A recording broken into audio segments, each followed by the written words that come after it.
The maximum stake for fixed odds betting terminals could drop to as little as £2 under a government review.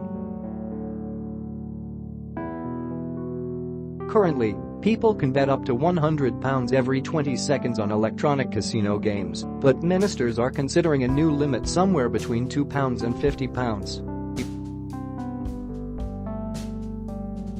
The consultation aims to reduce the risk of people suffering large losses and to tighten up advertising rules.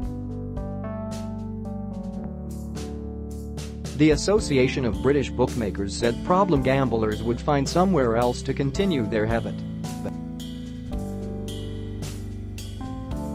Changes would hit UK gambling company revenue, put at £1.8 billion last year, but problem gamblers say action must be taken, including, but not only, lessening the amount they can lose in one hit.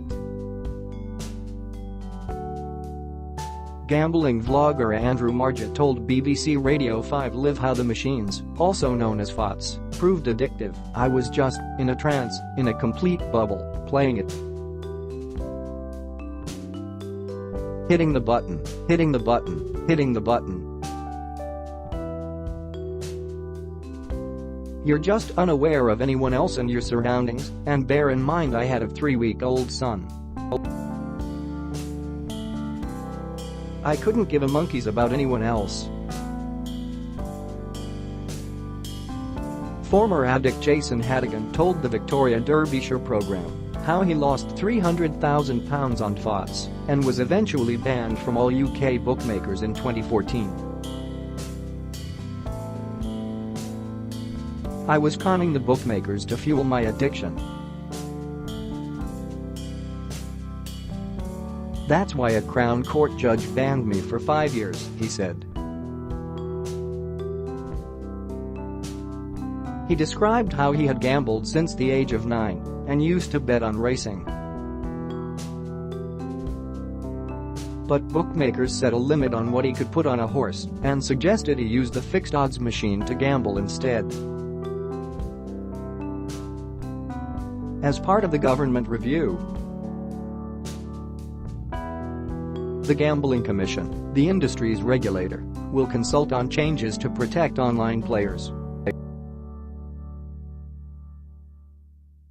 Broadcasters, advertisers, industry and support groups will draw up an advertising campaign to promote responsible gambling, with an annual budget of up to £7 million.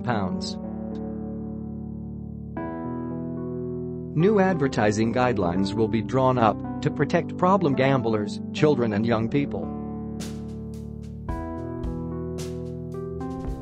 Access by under 18s to gambling content and channels on social media will be restricted. Gambling companies are being told to step up funding for research, education, and treatment. If they don't, operators may face a levy.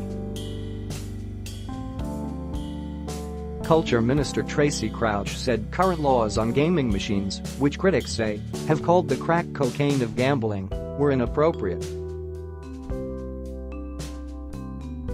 "It is vital that we strike the right balance between socially responsible growth and protecting the most vulnerable, including children, from gambling-related harm," she said.